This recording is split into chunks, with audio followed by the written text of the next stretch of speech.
Good afternoon. It's good to see you. My name is Michael Weber, and I'll be moderating this discussion on Over the Horizon, Breakthroughs in Energy Technology. I'm glad you're here, and I hope you've got lots of food and caffeine and everything to get the conversation going. It's a really, I think, always an honor to be a part of an Aspen Institute discussion of any sort, and glad to be here for this particular discussion on climate change here in Chicago. And a couple ideas are on my mind around breakthroughs in energy. And I guess the first thing I'll say is you can't really solve climate change without solving energy. So energy is really important, of course, beyond land use and agriculture and other things. Energy is a key piece of the puzzle, so it's worth the attention that we're going to give it. And we're in this new energy trilemma of how to increase energy access or availability to people while decarbonizing its impacts and operating in a warming world. So we have to do all three at once, and that's a trilemma as I think about it. There have been a variety of energy trilemmas over the decades, and I've been in this game long enough, I've kind of seen it evolve, but that's the way I think about it today. And if you believe the International Energy Agency or other observers, more than 50% of the technologies we need for a decarbonized future don't exist yet, or if they exist, they're not commercially viable. So they might be technically viable, but have a challenge with scaling. So there's a need for innovation and a need for innovation in energy if we're going to solve climate change. And I think the pace matters. Like it matters if we take 50 years to do it or if we take 10 years to do it. So we got to pick up the pace and move quickly. And thankfully, the United States is pretty good at innovation. At least historically, we've been good at it. And one of the things we might talk about is how we remain good at it. So the United States is good at innovation. Innovation is important because we're going to need it to solve energy, to solve climate. So that's the topic of where we are today. And I'll just sort of say one anecdote real quick. I have a habit of engaging on social media, which is a bad idea. Like, you should not do that. Social media is a total waste of your time, and it makes you dumb and all that kind of stuff. But I do it nevertheless. And I engage on Twitter and other places, but I also write op-eds and give speeches. And I'm old enough, I've been at this long enough, I've written a couple hundred op-eds in a variety of newspapers and magazines. And in these op-eds, I often make predictions of the future. And it's now been enough years, I can look back and see whether I was wrong or right, which is a fascinating exercise. You should go back and look at your predictions and see where you were wrong or right and why you were wrong or right. And there's a couple through lines, for me at least, with my predictions of the future, that if I was optimistic about the pace of policy implementation, I was often wrong. Policies take longer than we think, which maybe is a bad news story. But if I was pessimistic about the pace of innovation, I was often wrong, because innovation moves faster than we think and policies move slower than we think. And perhaps that's a framing for us to have in mind, like, what is the pace of innovation, and does it move fast enough, or is it too fast, or how do we make it go faster, different things. So that's an idea I have in mind, and I think it's really great for us to have this conversation with these experts to help us walk through that. So I say, let's discuss the role of breakthroughs in innovation with some specific examples. We've got a great panel of people. So just a warning, the list of the names on the slide behind me is not the same sequence they're seated in. So just pay attention to who's who, but we got Carl Hoyland at the end, and Carl is the co-founder and CEO of Zanskar. You'll hear a little bit about that. We have Avra Vanderzee, COO of Elemental Impact. Pardon me. We have Jeff Naven, who's a partner at Boundary Stone, but also has experience at TerraPower and the government and elsewhere. And we have Professor Shirley Wang. She's in the faculty at the Pritzker School of Molecular Engineering at the University of Chicago. So a really great mix of perspectives of innovators and scientists and entrepreneurs and investors and people who are in this space and have a lot to offer. And we'll just start with Carl, work our way down. They'll make some opening comments, then we'll have some discussion, and then we'll open it up to Q&A with you. So Carl, you want to sort of make some opening comments? Yeah, thank you, Michael. It's a real honor and privilege to be here today. Thank you. Zanskar, our company, is a venture-backed geothermal energy company. If you're not familiar with geothermal, it means we pull steam out of the ground, naturally occurring, and we drive turbines with that to generate electricity for the grid. We re-inject that and circulate that water, so there's no water consumption and no emissions. A really incredible technology. And our claim to fame at Zanskar is really that we're the first company to have developed and commercialized new forms of artificial intelligence and models that can be used to find where these resources are located, which historically has been a huge bottleneck for the industry. Personally, I'm a scientist turned entrepreneur, background with a PhD in geosciences, and have spent a long time studying and working on plate tectonics with a focus on how tectonic interactions lead to natural resource formation. But increasingly, I found myself more and more obsessed and passionate about geothermal energy, which was an industry that felt kind of still in its infancy, very small compared to all the other natural resource sectors, and an area where we were seeing breakthroughs in the laboratory that unfortunately were just never making it into the field. And so struggled a lot with, like, we're doing all this incredible science and breakthroughs, we see how to solve this, why isn't the industry doing it? And so at a certain point, went through a transition to become an entrepreneur, founded the company. And although internally we've had many war stories to tell, many steps backward as well as steps forward, We've also been very fortunate in both our timing for this demand for baseload energy that is really in front of us, but also in the progress we've had in our technology. 4 years ago, we were really just 2 PhDs with some interesting ideas and a prototype. And today, after having raised $65 million in equity, we are now the 8th largest producer of geothermal power in the nation.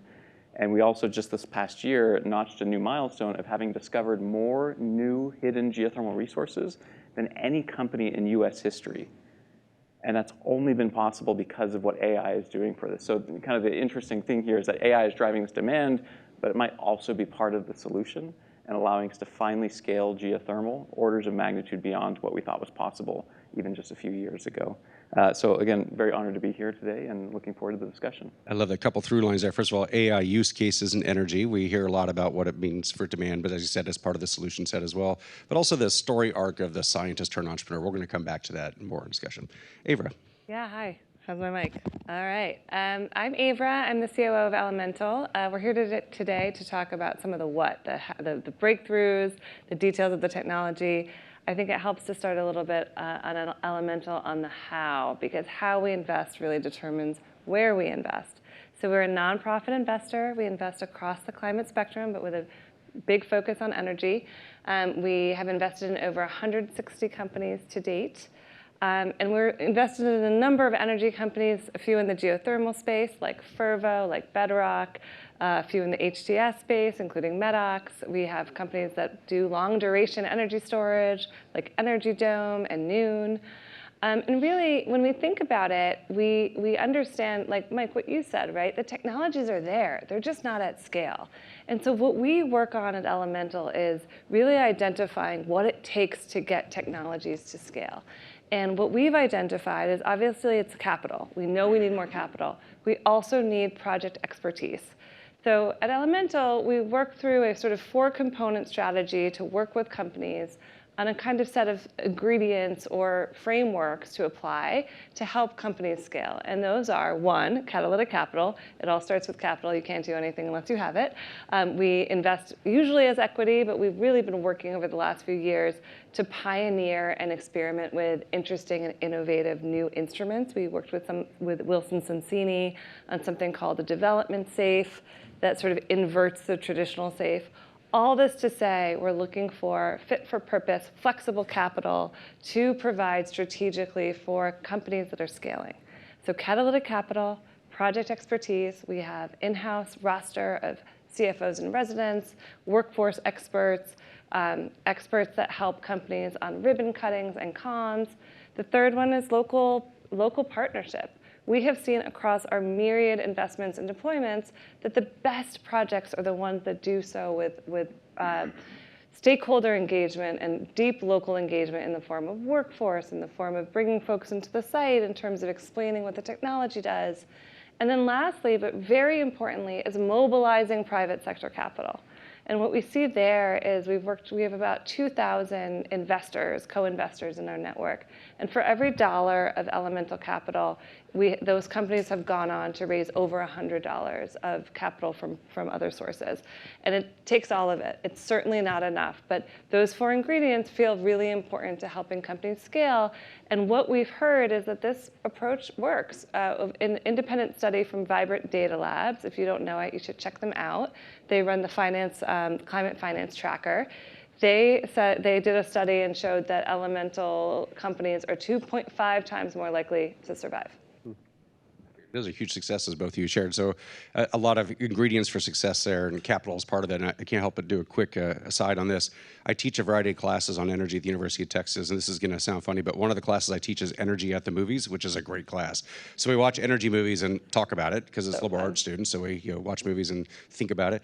But I do movie pairings like wine pairings, and one of the movie pairings is Edison the Man in 1940 with Spencer Tracy as Edison, but also The Current War 2017 with Benedict Cumberbatch and others. And there's a great compare and contrast of how Thomas Edison was treated in 1940 versus 2017 as our view of him has changed. But a through line in both is the role of capital to facilitate their innovation. Like this is something that seems like timeless and important, especially in the American approach to innovation.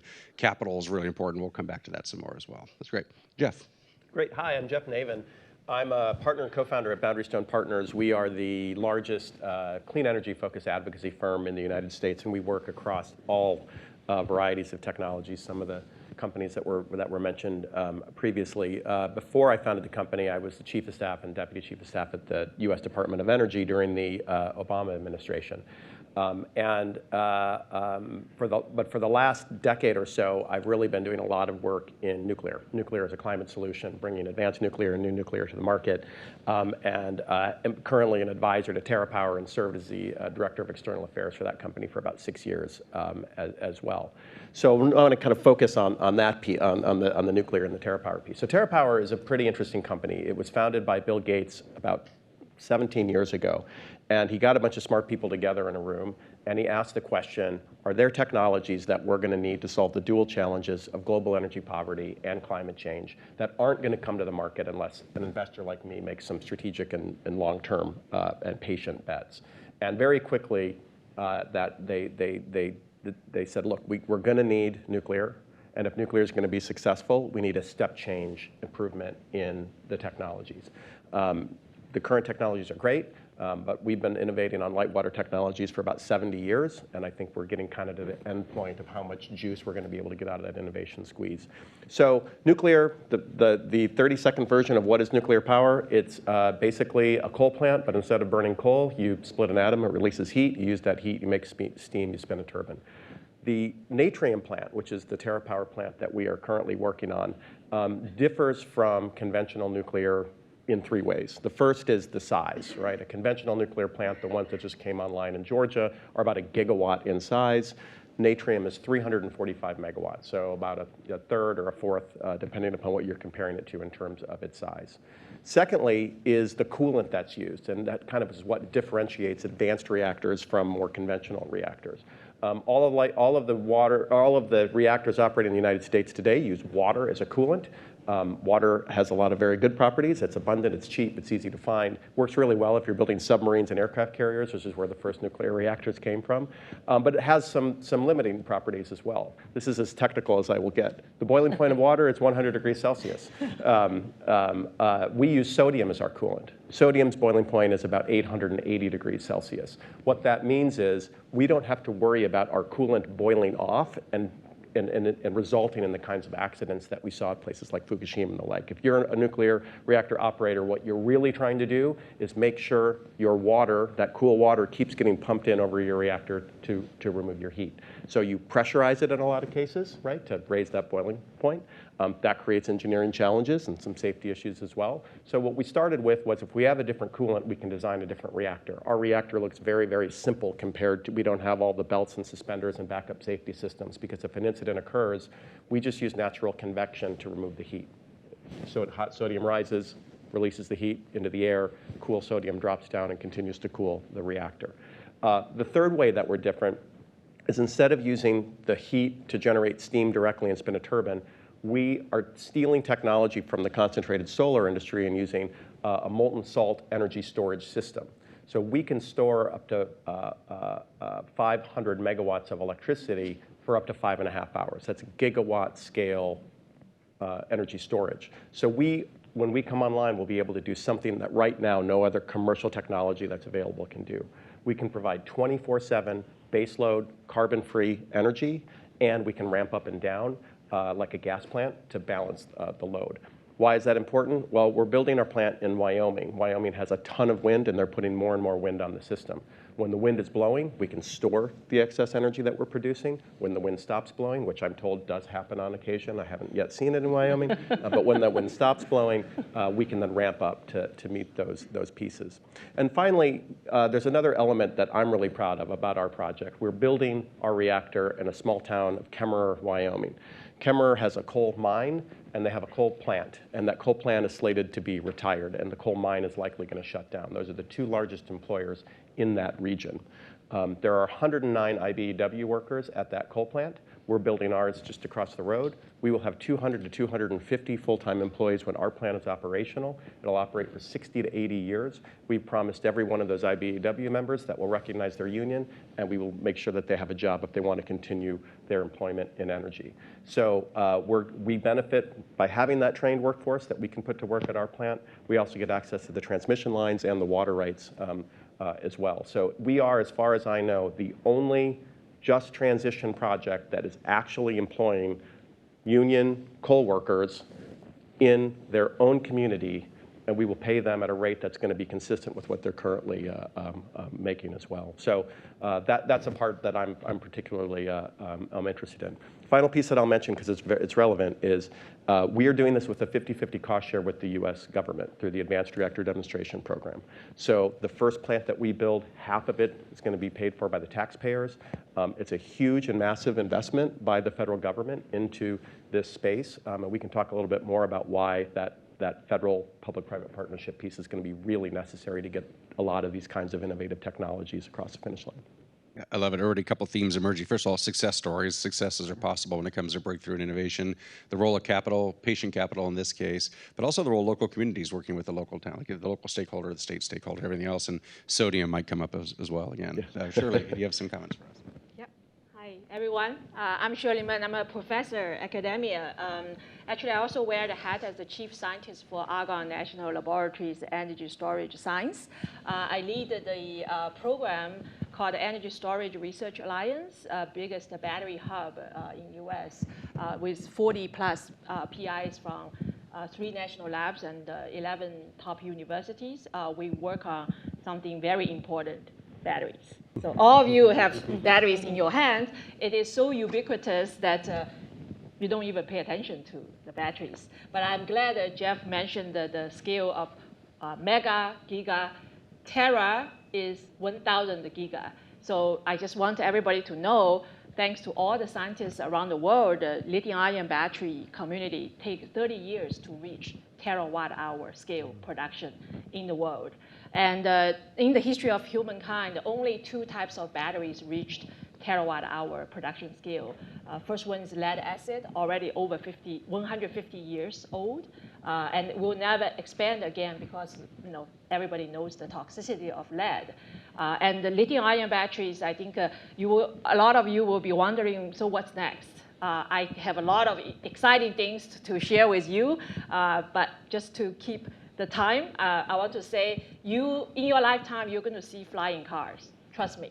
Yeah, Joby has did the demonstration. It is possible that we will have 3-dimensional travel in our lifetime. I also have always championed the idea of refrigerator for electrons. Everybody store food and water for resilience at home. I think it's just a matter of time. We're going to have a refrigerator for electrons at home so that you feel safe and abundant at home because all your devices are powered by electrons. And I also want to say that in the future, you're going to see more chemistries being used in batteries.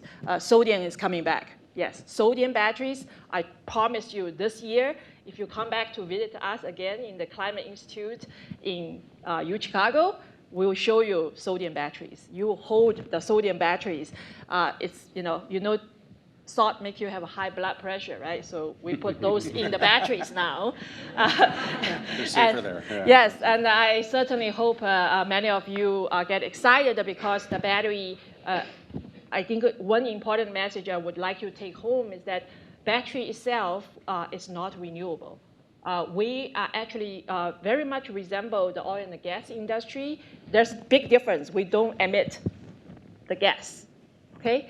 We have to get the minerals, refine them, produce them into batteries, and then eventually we figure out recycling. And that's one of the exciting things in Chicago we're doing. You're going to see a full closed loop gigafactory all the way to recycling, that batteries must be 100% recycled so that we become a truly enabler for renewables. So, and by the way, battery also, we don't care about the color of the electrons. So if the electrons come from the nuclear or natural gas, we store them regardless what's the color of electrons. And so that's one of the most important technology piece that I think I'm very grateful that University of Chicago have invested a lot of resources for us to enable the talent pool. So the last piece I want to say, the uniqueness about the United States. I came here from Singapore 25 years ago to study computation, first principle computation, how to use computation power to design better battery materials. I had the pleasure working with many international talented people, including one became Nobel laureate in 2019, who invented the original lithium batteries. He was born in England. So I just want to say the last piece of breakthroughs is really the brains. And I hope the US keep the doors open to attract all the top talents from the world. That's great. Thank you. First of all, we have I know students like to be in the back, but we have 6 to 8 open seats at the front. So if you're standing with a seat, please feel free to come to the front. They're up here, so we're not too scary, I hope. I want to comment about the 2019 Nobel Prize because that was Stanley you're talking about, right, from England. Yes. So their other winners were John Goodenough, who was a professor of mechanical engineering with me at UT. So my colleague, his name is John B. Goodenough. First of all, let's just take a moment to celebrate how great that name is, John B. Goodenough. He invented RAM, random access memory for computers, and then invented the lithium-ion battery with Stanley and with the scientists from Asahi. So it was a collaboration between ExxonMobil and Asahi in Japan, and then a professor. So it was international collaboration. It's kind of a reminder that collaboration across borders yields great innovations and breakthroughs sometimes. And I'm glad you were a part of that. And Absolutely. I got to have a front row seat to it, though I have no part in that kind of innovation. So I'd like to celebrate it instead. So a lot of great things that you said there. Also, Argonne National Lab, part of the innovation ecosystem. University of Chicago is the birthplace of nuclear as well, with the first controlled chain reaction with Fermi. So a lot of sort of perspectives here. One question on my mind for all of you, if you have a comment on this, is the role of incremental advances versus breakthroughs. I mean, I think I'm obsessed with breakthroughs. We love breakthroughs. Breakthroughs are rare. That's why we call them breakthroughs. The more practical reality is incremental improvements year over year. And this catches a lot of people. Solar panels got a little bit better year over year, but couldn't keep up with the breakthroughs of hydraulic fracturing, for example, for a while, but now have caught up. And so the incremental improvements of the internal combustion engine made it hard for electric vehicles for a while. So incremental improvement is part of the story of innovation, but breakthroughs are also part of the story. And maybe, Shirley, we'll start with you and go the other direction. What's the role of just getting a little bit better every year compared to last year versus breakthroughs? Do you have a view on that? Yep. So I think battery people are pretty good at the breakthroughs because in the publications we do, every professor claims we have a breakthrough. Everyone, thousands of breakthroughs a year, in fact, right? Yeah, that's good. Yes. But jokes aside, I think it is very important. What I see that when you have incremental changes, that it really drives the industry to grow, because what you see in the solar, in the semiconductor, in the battery, we all have the roadmap where we see where things are going. So where, as a scientist, when we see the incremental changes, we always think, how can we do things differently to make things even better? So I think as researchers in the academia setting, that's the kind of question we should be always asking ourselves, and leaving that change of the roadmap up to our industrial partners. And of course, our industry partners will collaborate with the academia people to figure out if the continuation of the roadmap can be realized within the time frame. So the time is very important. So I think academia people really, to me, both jobs are important. On one side, we need to engage with the industrial partners to help them to realize the incremental roadmap on time, on schedule, on time, because the roadmap allows them to develop the product map. But on the other hand, more importantly for academia researchers like us, we always have to question, is this the best way of doing it? How can we do it differently? And oftentimes, that's where the breakthrough happens, like what John Goodenough did in 1980s. Yeah. Yeah. That's great. It's hard to match his achievement, but I'm still trying. You're on pass, by the way. So congratulations to you. He did live to be 102, which helps. So if you could do that as well, you'll have more time for innovation. You're so right. Actually, I asked John, "What's your advice to me? You know, as someone in this field, you already got Nobel Prize." And John told me, "Shirley, just live long enough." So and to add more color, he received the Nobel Prize at the age of 97. He's the oldest laureate ever. You have to be alive to receive the Nobel Prize. And then he lived about 102. And we would get tacos together because we were colleagues, so we would go get Tex-Mex, and I thought that was the key to success. But he said his most productive year ever was at age 94. He had more papers that year than any other year, which was incredible. And he's like, yeah, I finally retired from the classroom so I could focus on my research and get more paper. Anyway, so keep that in mind as well. We miss him. We miss him, yeah. Jeff, incrementalism versus breakthroughism. Is breakthroughism even a word? I don't know, but you have a mix of experiences. Yeah, you need both, right? I mean, and I think one of the lessons is we're thinking about how are we going to solve this complex and difficult challenge of climate change. You know, and there, you know, you mentioned social media. You know, like if you just looked at energy Twitter, you would think that it's either going to be 100% solar or 100% nuclear, you know, power in the next, you know, however many years. Yeah, stay off Twitter is what he's saying, basically. But, you know, I do think there are, you know, for example, lots of things that are being done right now, innovations to the existing nuclear plants, some of which are 30, 40, 50 years old, to uprate those plants. Can we get more power, right? Can we have better fuels? Can we have more efficient turbines? Those types of things. We should absolutely do that. But, you know, anybody who's followed Bill Gates knows, you know, he's a big believer in making these investments to have these step change improvements and things. And we have been very, very fortunate over the last however many decades. There is almost no space in energy in the United States that we haven't seen breakthroughs, right? And it interestingly happened at a time when the market conditions weren't great for that. There was not an increase in electricity demand, right? So but we as a federal government and as industry were investing billions and billions of dollars to come up with the next technologies. Fracking came out of investments at the Department of Energy.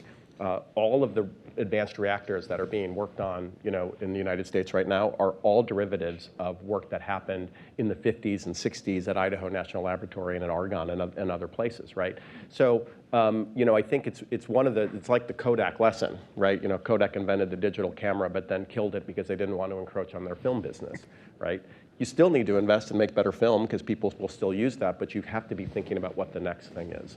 One of the things TerraPower is doing that is unique or crazy, depending upon your you know, perspective, is they're actually developing a molten chloride fast reactor, which they view as the next generation of technology to follow the sodium-cooled reactor. So we don't even have the first sodium one built, and they're already investing in what they think the next reactor technology will be. So you do need both, right? And I think we do need to be honest with ourselves as a climate community because we don't know where we're heading in energy. We don't, you know, like, you know, people put out a model and we think it predicts the future. No models had AI in it 2 years ago. Not a single energy system model. We do not know what energy demand is going to look like 10 years, 20 years, 30 years. We don't know what the technologies are going to be, so we have to continue to make sure that you're doing that innovation. And nuclear kind of actually is a good case study here. We stopped investing really as a country in nuclear for many, many years, and now we're trying to catch up. So, you know, I think one of the things we just have to remember is you get that big breakthrough in an energy storage technology or an energy generation technology, that's not the time to stop innovating. You got to then double down and not get complacent and continue to make those investments so that you can bring those technologies to market. Like incremental improvements buy us time. The breakthroughs really take us to the next level. You need all of it. Ava, you see a lot of it as an investor. So what's your view on this?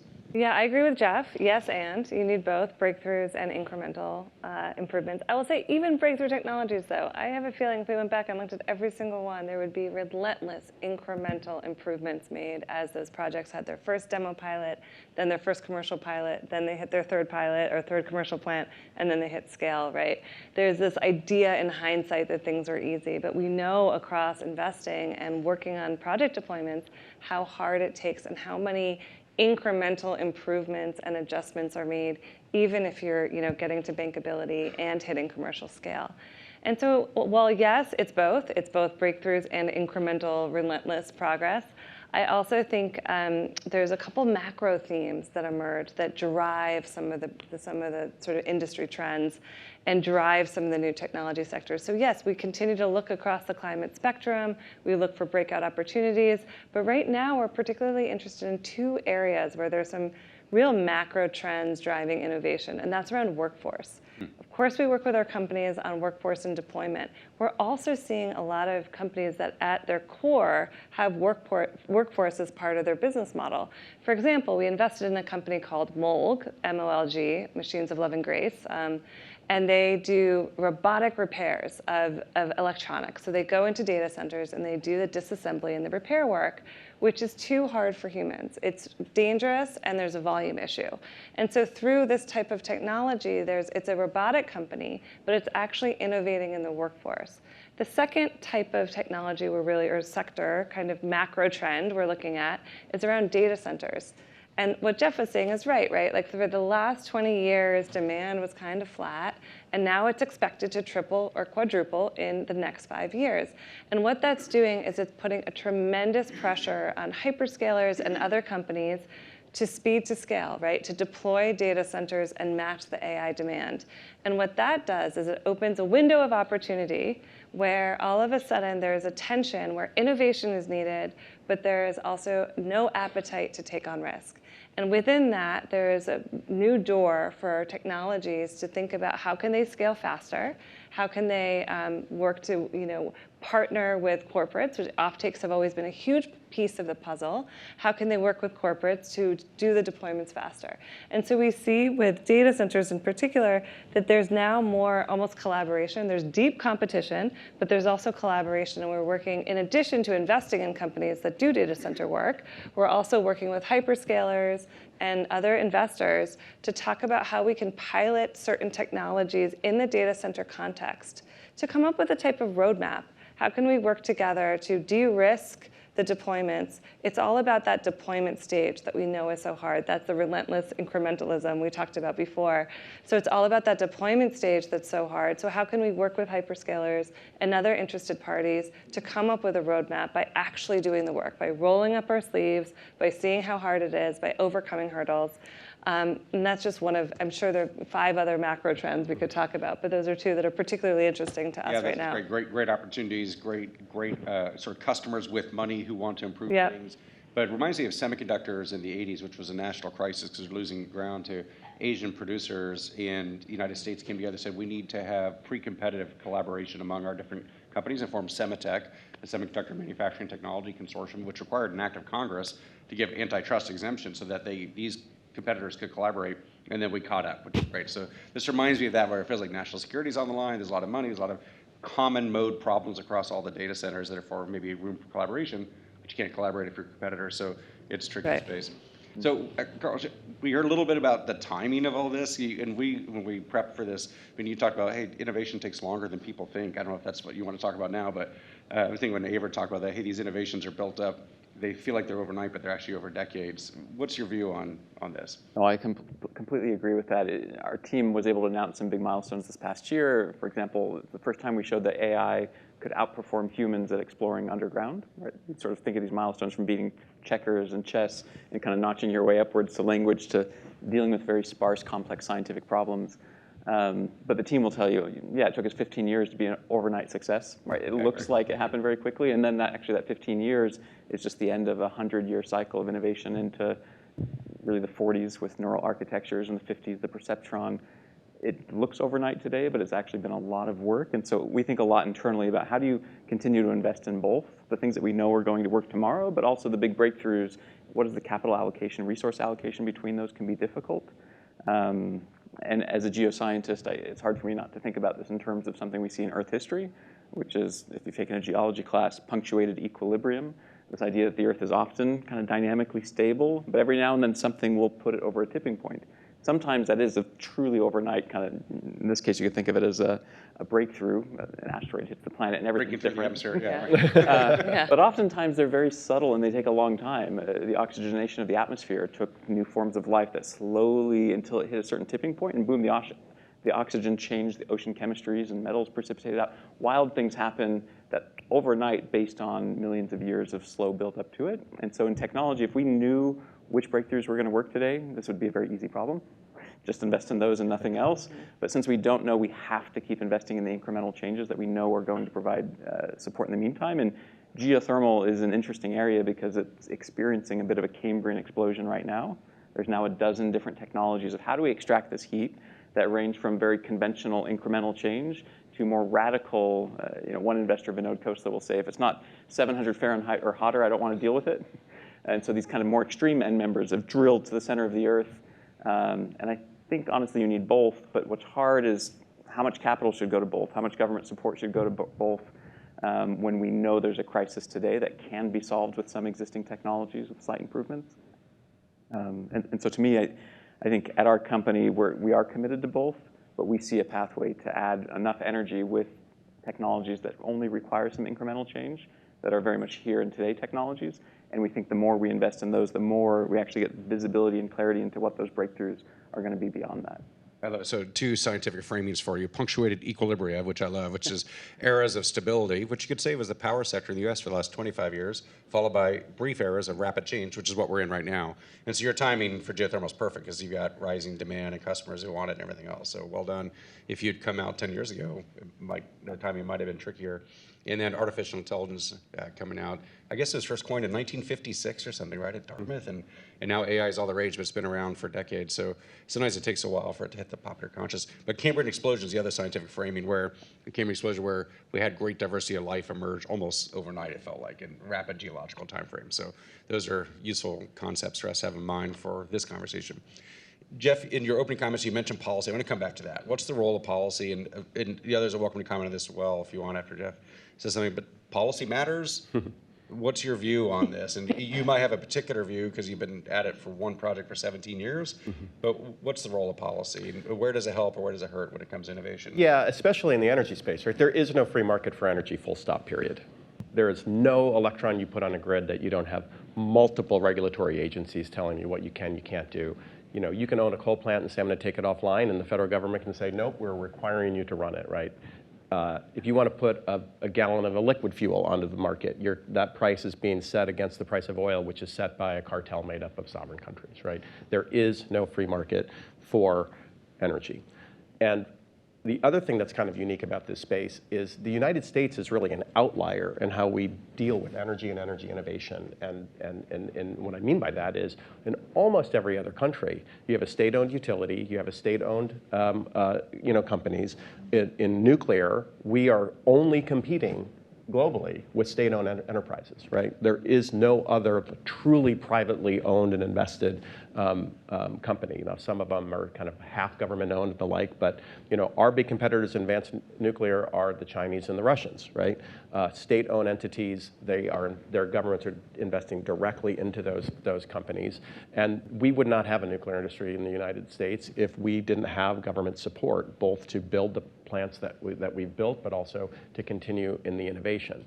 The money that we've invested in innovation in the energy space, and if you look at the Department of Energy's budget, you look at how much we invest through NSF and other things, it dwarfs every other country in the world, particularly the developed countries, like European investment in these types of things is very, very small. So and name an energy technology invented in Europe in the past 10 years or 20 years. Right, so we are reaping the benefits of that innovation, and a lot of that innovation was directly made by federal investment, and obviously we're dealing with it right now in the aftermath of the One Big Beautiful Bill. We're looking at how those policy changes are very much changing the kinds of investments that are being made and the kinds of technologies that are going to come online as we're trying to meet this AI demand. So you cannot separate energy policy and our energy economy. They are completely intertwined, and if you care about one, you got to care about the other. That's a great comment. Anyone else? You're welcome to comment on that if you want, or I've got another question, but anyone got comments on that? On the role of policy? Yeah, Carl. Just one quick thing. I think in thinking about kind of America creating these types of technological leads, to me, there's really the basic research side of it. Then there's the how do you take that basic research from the lab into the real world, and then how do you create regulatory clarity so that investment can come in from the private sector and really take it to scale and lift off. And I think, like everyone, we have mixed track records on this, but generally have a good history of doing this. I still think, though, there's a lot of room for improvement at every one of those stages. I mean, if you look at the federal budget, the National Science Foundation is one of the smallest line items on it, right? It's almost insignificant in how much pride and success and power it's brought to America because of those investments. And then that gap from taking them from, okay, we figured out how it works, to how do you get them into the lab? We ran into this as a company. It's challenging. How do you deal with the IP transfer? How do you deal with transitioning this workforce? We actually have an incredible set of talented potential leaders out there who come out of these PhD programs, have never even thought about commercializing that technology, or how do you become an entrepreneur? I know there's many missteps you can make, and so how do we invest in that workforce and help them realize that they could be future leaders of companies too? And then obviously getting to scale and just providing clarity so that when you invest in a project that might take 10 years to build, you know what that's going to look like at the end of that life. I think a great comment. So I'm a believer in researcher, but I'm a research professor, so of course I believe it. So we tend to live and die by research, so to speak. But I would say that's one of the areas where the United States has particular strength. And you mentioned there's a lot of room for improvement, but we're still better than most other countries at it. And I'd hate to lose that lead. So doing the research, commercializing, all that's great. We're going to have time for questions from all of you, a few questions. So we'll have microphones coming around. I'll make one comment while the mic's coming up. Carl, you mentioned kind of the movement of research from science to maybe engineering or applied work to the markets. And that's the typical American view, as it goes from basic scientific understanding to applied science to engineering to product. Maybe that takes 30 to 50 years or something like that. But the history of energy is kind of, at least for thermodynamics, it went backwards. So I teach thermodynamics, and the science of thermodynamics was developed after the engineering. So you had a bunch of tinkerers developing steam machines that they could make work, and they knew if you went to higher temperature and pressure, it would work better, but they didn't know why. And then the scientists came along later to explain it, and they invented the first and second laws of thermodynamics. So sometimes innovation goes backwards, which is really kind of weird, where you do an experiment, you know it works, but you don't know why it works. And by the way, I think we're doing that with social media experiments right now. But we know we can get people to do certain things, but we're not sure why or whatever. So sometimes it goes backwards. It's not always science to applied science engineering. Something to keep in mind. We have a question right here. For Jeff, what about thorium? Have you looked at thorium? And my understanding is in Oak Ridge, we built a thorium reactor with molten salt coolant in the 50s and 60s, and then abandoned it. Yeah. Great. By the way, I want to applaud you. Great question. It was a question. It was short and it wasn't a speech. That's the model for everybody. So well done. Yeah, thorium works. The biggest challenge commercially with thorium is that there isn't a thorium supply chain. So if you're going to build a thorium reactor, you have to start from absolute scratch to build up that supply chain. But am I right that thorium's ubiquitous? It's a lot more easily had than uranium. It's all 50 states. Yes, but there is no, but it's, uranium's easy to grab too. It's just the hard part is turning that uranium that you pull out of the ground into a usable fuel that you can insert into a reactor. And we have a lot of uranium. Uranium's actually pretty cheap. So I think the reason you aren't seeing a lot of investment in commercial thorium reactors is because it's a lot big lift to get a reactor off the ground, and if you have to be then responsible for the entire fuel supply chain, it just makes it really, really hard to make that happen. But we have done lots of research into thorium, historically, but there just isn't, without the, it's a chicken and egg problem. I give a lot of speeches on nuclear energy, and I get the thorium question a lot, and the answer is thorium someday will surpass uranium, but there's no reason today why you would choose it over uranium because there's too many other advantages. Next question. Hi, I'm just wondering how you all see these technologies being installed in the landscape. I live in greater Minnesota, and we're seeing a lot of opposition to wind and solar, which are tried and true technologies. How are SMRs and these new types of generation, how are you thinking about working with communities to deploy these technologies when it seems like they may be more controversial or have more just a different operation setup than a traditional wind turbine or solar plant? Ava, you want to tackle that since you talked about local community and engagement? I can't speak to SMRs. We've not invested in an SMR company. I know, yeah. I'm like, well, I'm going to pass the mic right over. I was going to try to let someone other than Jeff speak, but you're welcome to speak as well. Jeff is. So I'm just trying to take her money. Jeff is. Okay, there you go. That's happening all over here.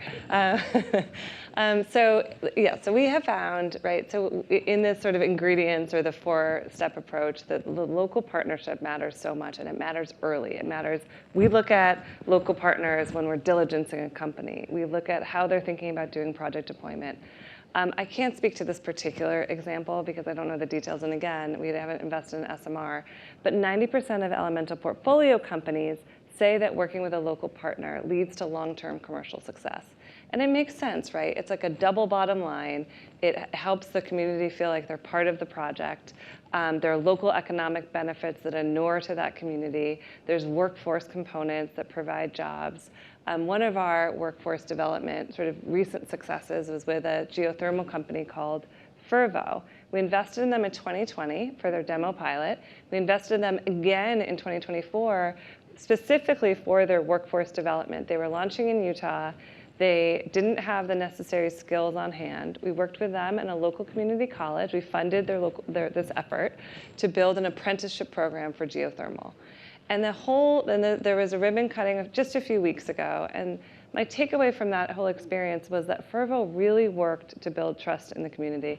They worked to show the community what the plant was doing, to explain the technology, to build jobs. So in addition to 26 apprenticeships, there was also over 100 permanent jobs and over 1,000 construction jobs.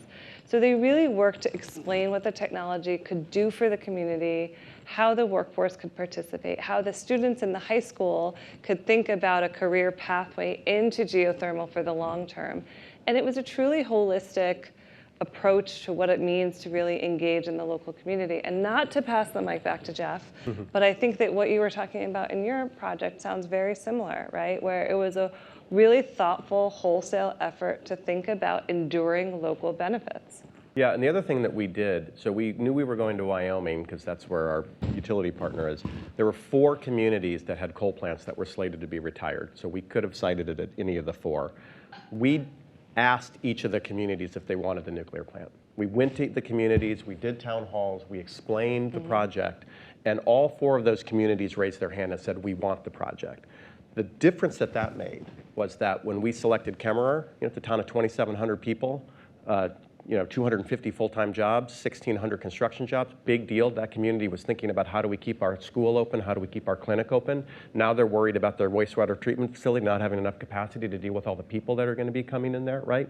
When we called Kemmerer and said, we've selected you, they felt like they won something, not that some strange out-of-state technology pushed by Bill Gates is going to be in their backyard, right? Yep. And so innovation happens beyond just the technology innovation as well, and we need to think about these social sciences and these pieces as we think about deploying clean energy. To get really specific, right? So we're talking about workforce apprenticeship, town halls, we've done field days, ribbon cuttings where you bring in the community, long lead education components, high school, open house days. I mean, there's myriad ways you can do this, and I think it's like really incumbent on the local team to think about what fits. But the engagement early really results, and we've heard from some of our portfolio companies that they've actually adjusted some of their site locations. It's informed their product. Actually, they've made adjustments to their product based on community input, and again, long-term commercial success is evident.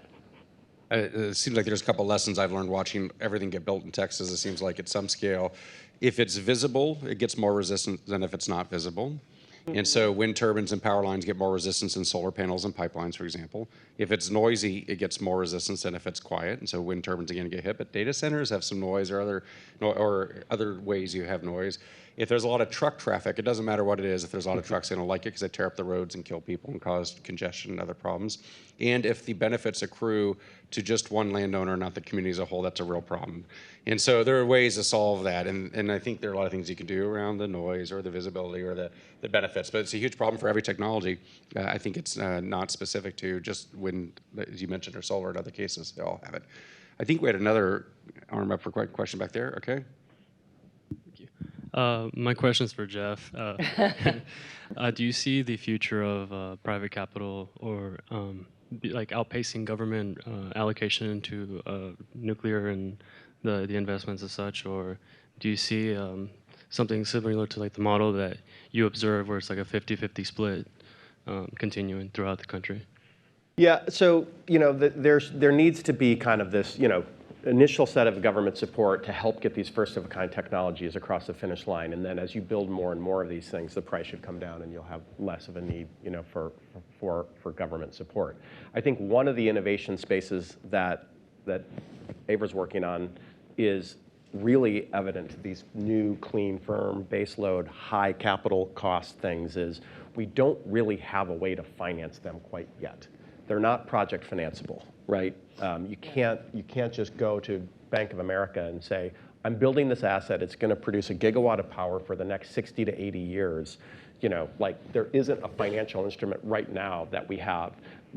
It took some doing, right? And it was actually the DOE loan program doing the first utility scale wind and solar projects that unlocked the project finance model that allowed the private sector to take those things and run with it. You know, I still think we need some support for wind and solar, but I think, you know, it's getting to the point now where the loss of the One Big Beautiful Bill subsidies isn't catastrophic. It's bad, but it's not catastrophic for the industry, right? That wouldn't have been the case 10 years ago. It would have been catastrophic, right? So we do need, I think, innovation to help get these first projects kind of built. And then we need more innovative financing structures because, you know, the last time we built all of the big nuclear power plants, all of the big coal plants, every utility in the country was regulated. You could just rate base those assets. It was pretty easy to do. Those days are gone. So we do need more innovation in that space, but it is going to have to get to the point where private capital is going to need to make that investment. And in order to do that, they need to know how they're going to make money doing it.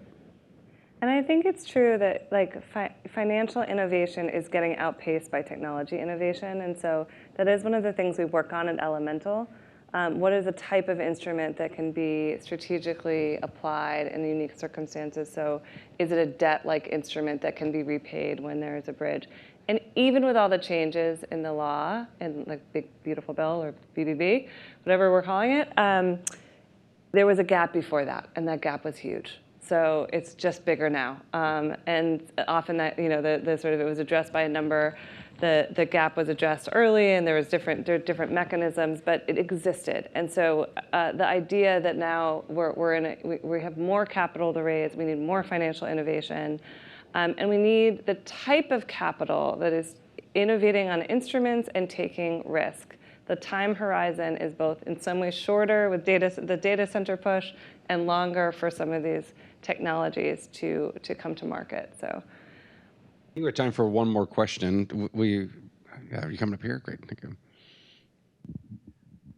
I have a question about solid-state batteries. How close do you think we are to achieving some breakthroughs on that?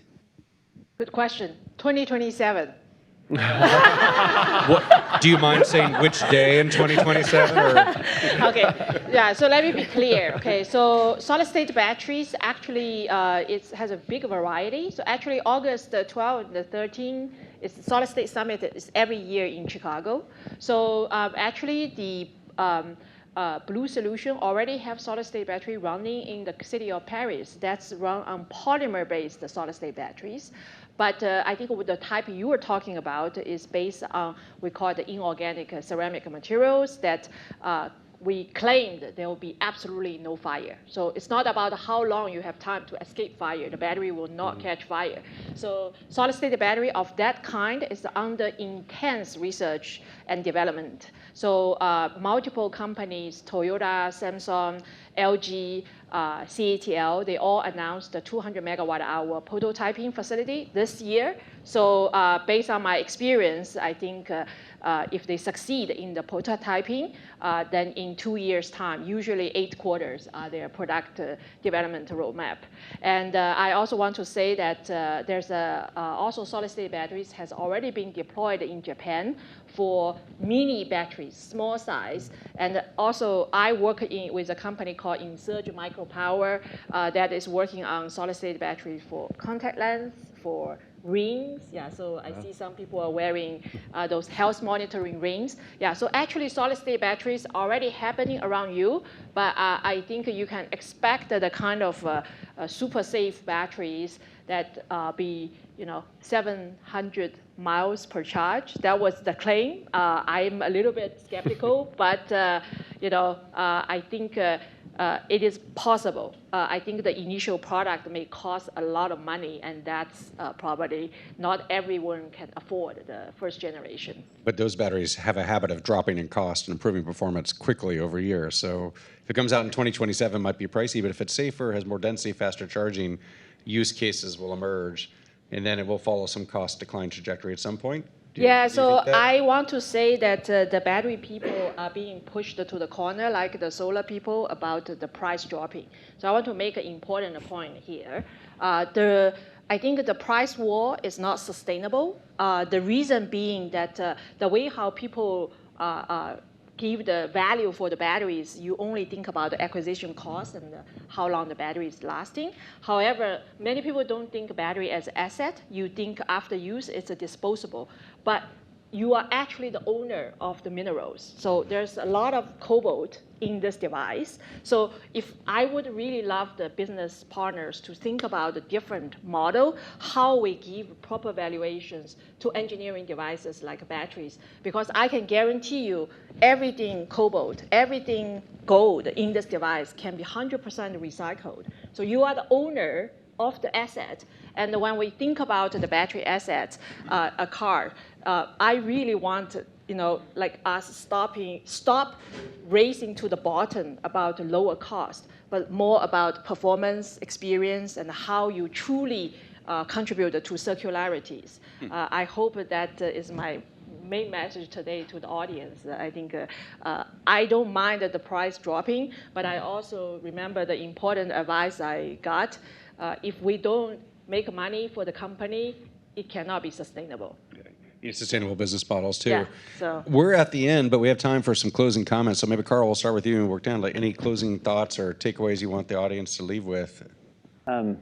Yeah, so thinking about these breakthrough technologies, it's just easy for us to sometimes not see some of the most obvious ones in front of us. And luckily, there are people and companies and investors working on these.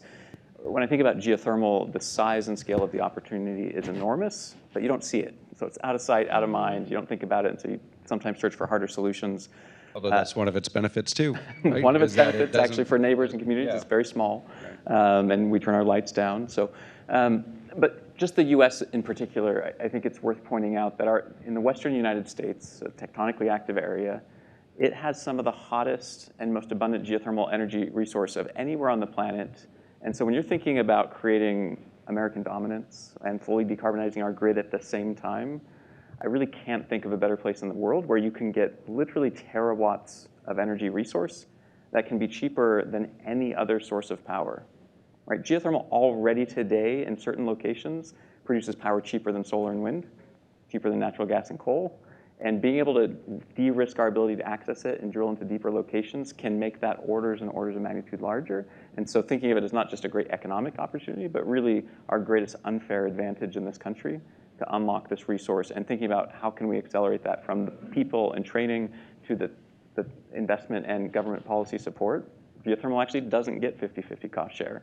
Right, and so what are the things that we can do to help put this on equal footing with other energy technologies so that it can really be what it is meant to be? That's great. Ava, any closing thoughts for us? That's a hard act to follow, but here. Super exciting. No, I'm just so energized to be part of this discussion because the themes that came up from everyone throughout really resonate with our approach to investing and what we see in the market right now. We talked about local partnership as relevant for everyone. We talked about financial innovation and the need for catalytic and different capital. We talked about collaboration and opportunities for that. So just want to thank the panelists and you for bringing these themes to light with such vibrant examples and speaking to my heart over here. The last question I have, though, and I'll end with a question, is will you share your syllabus for your class? Yes, I will. And is Back to the Future on the syllabus? Back to Future's in it. In fact, I have a PBS special called Energy the Movies with Back to the Future. So we're going to make an updated version of that. So yeah, I'll absolutely share that movie. I've got like a list of like 200 movies that I'll share with you. So fun. Jeff. Great. Yeah, I just want to build it. Carl got me thinking. And we are extraordinarily blessed in the United States when it comes to energy. Right, we're the largest producer of oil. We have the largest producer of natural gas. We sit on these. We have massive hydro resources. We invented nuclear power. We invented the solar panel. We've got great wind resources. We have an investment and private capital markets that allow for investment into these companies to bring private capital off the sidelines. And we have a federal government that invests massive amounts of money into all of these innovation things. I do want to say, however, don't take it for granted. right? Like there are, all of these things happen because of choices that we have made about how we organize our government, how we organize our regulations, what we invest in, how we treat our workers, right? There are all kinds of these advantages. We are competing, though, in a very different market, right?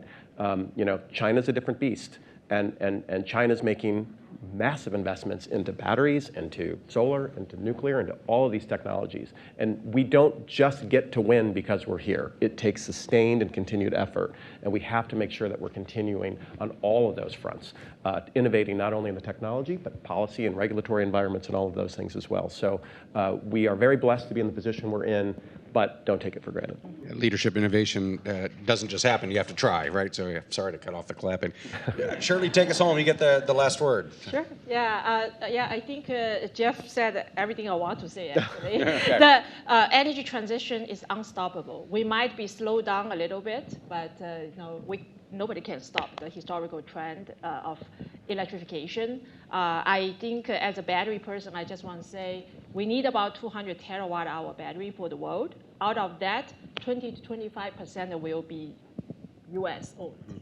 And that number is based on my strong belief nuclear will succeed, geothermal will succeed, maybe some green hydrogen will succeed. All the base load is very important. And battery, please don't give me more stress. I cannot solve the long duration storage problem. The longest duration we can do is 10 to 12 hours. Beyond that, we need all technologies to succeed. And for the energy storage part, we need 1 or 2 more terawatt-hour technology to succeed. So all of us are on the same boat, and I think it's very important that we don't put each other in the competitive mode, but we are competing against the temperature rising and other important challenges that we are facing. So let me finish by saying I hope Aspen Climate come back to Chicago. Don't always go to Florida. Actually, this is a better place to have the meeting. And congratulations to the organizers. It's really been a great conference. But I think themes on collaboration, themes on innovation, we all need to work together. We need everyone to succeed. Please join me in thanking the panel. They were excellent.